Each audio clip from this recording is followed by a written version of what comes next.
Résumé du livre L'entreprise nette positive. Présentation générale.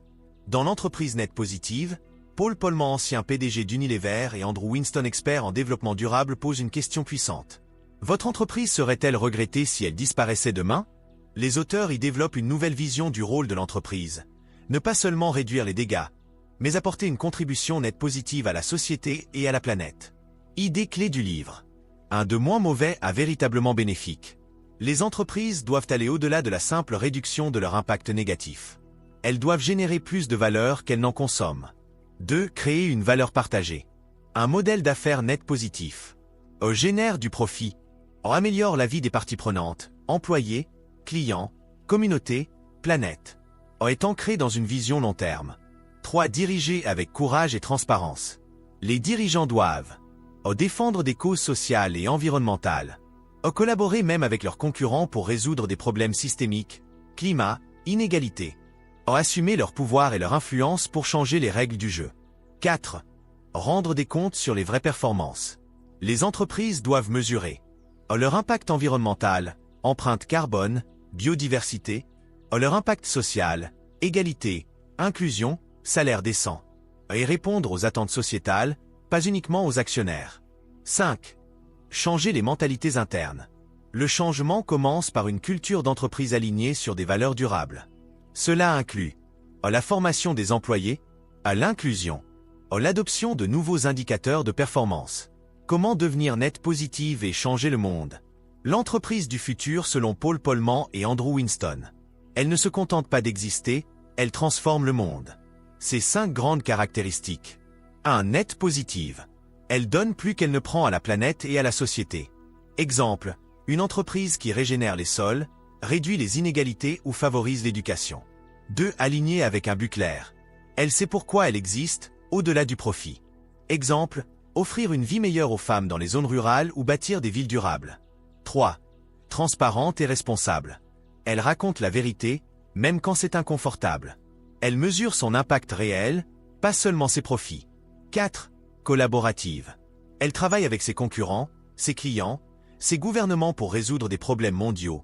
Climat, pauvreté, santé. 5. Dirigée avec courage et vision. Elle forme des leaders engagés, capables de faire passer l'humain avant l'ego ou les bénéfices court terme. Et si demain, ton entreprise était la solution aux plus grands problèmes du monde? 2. Pourquoi le modèle actuel est dépassé? Pourquoi l'entreprise traditionnelle est-elle dépassée? 1. Elle est centrée sur le court terme. Les entreprises classiques visent avant tout à maximiser les profits chaque trimestre, réduire les coûts, souvent au détriment des humains ou de la planète, satisfaire uniquement les actionnaires. Résultat, des décisions qui sacrifient le long terme, environnement, qualité de vie, innovation durable pour des gains immédiats. 2. Elle ignore souvent son impact réel. La plupart des entreprises ne mesurent pas leur empreinte carbone ou leurs effets sociaux. On considère les dégâts environnementaux comme des externalités. On voit l'écologie comme un coût, pas comme une opportunité.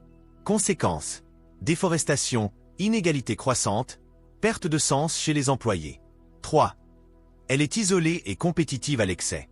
Business is-war égale mentalité dépassée. Les entreprises classiques se battent contre leurs concurrents, refusent souvent de collaborer, protègent leurs secrets même face à des enjeux collectifs, climat, pauvreté. Problème: aucun acteur seul ne peut résoudre les crises mondiales. 4. Elle manque de mission claire et humaine. Beaucoup d'entreprises ne savent pas pourquoi elles existent, à part pour faire de l'argent. Elles oublient qu'elles ont un pouvoir d'influence énorme, une responsabilité envers la société. Conséquence: les jeunes talents fuient ces entreprises jugées vides de sens. 5. Le public ne leur fait plus confiance. Aujourd'hui, les clients veulent des marques engagées, les salariés veulent un emploi qui a du sens, les investisseurs veulent des projets durables.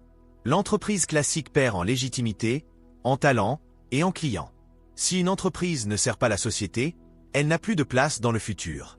Le modèle du passé, basé sur le profit à tout prix, est mort.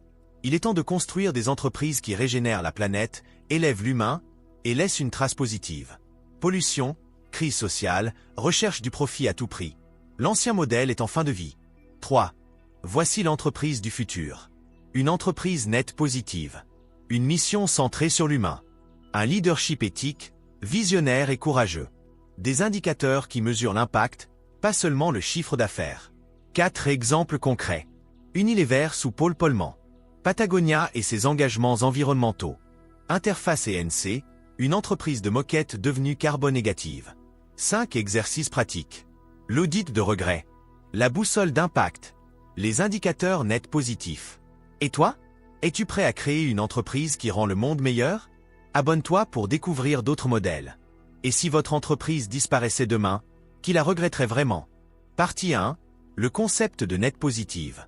Différence entre neutralité carbone et impact net positif. Exemple de l'approche d'Unilever sous Paul Polman. Partie 2. Les piliers d'une entreprise net positive. Vision long terme. Inclusion des parties prenantes. Transparence et courage. Valeurs partagées. Partie 3. Exercice pratique pour devenir net positive. Et vous, êtes-vous prêt à rendre votre impact positif? Exercice 1. L'audit de regret. Objectif. Savoir si votre projet serait regretté par la société. Posez-vous et écrivez. En quoi votre activité améliore-t-elle la vie des autres? Si votre entreprise ferme demain, qui en souffrira réellement? Que faites-vous aujourd'hui pour laisser une empreinte positive? Exercice 2. La boussole de valeurs partagées. Objectif. Identifiez comment votre activité crée de la valeur pour toutes les parties prenantes. Créez un tableau avec 5 colonnes. 1 point client. 2 points employés. 3 points fournisseurs. 4 points communauté. 5 points environnement. Pour chaque colonne, notez ce que vous leur apportez, ce que vous pouvez améliorer pour un impact positif. Exercice 3. Devenir un leader net positif. Objectif. Adopter un leadership courageux et engagé. Posez ces questions à vous-même. Quelle cause sociale ou environnementale suis-je prêt à défendre publiquement? Avec quel partenaire puis-je collaborer pour un plus grand impact? Que puis-je changer dans ma chaîne de valeur pour plus de justice et de durabilité? Exercice 4. Indicateur net positif. Objectif. Évaluer et suivre vos impacts. Créer un tableau mensuel pour suivre. Émissions carbone. Heures de formation des employés. Diversité des recrutements. Projet à impact communautaire. Bénéfices générés pour les fournisseurs et partenaires. Le livre L'entreprise net positive est un guide puissant pour transformer le monde des affaires. Il montre que réussite économique et impact sociétal ne sont pas incompatibles, mais complémentaires. Pour les leaders, entrepreneurs et créateurs de demain, la question est claire. Êtes-vous prêt à changer les règles du jeu?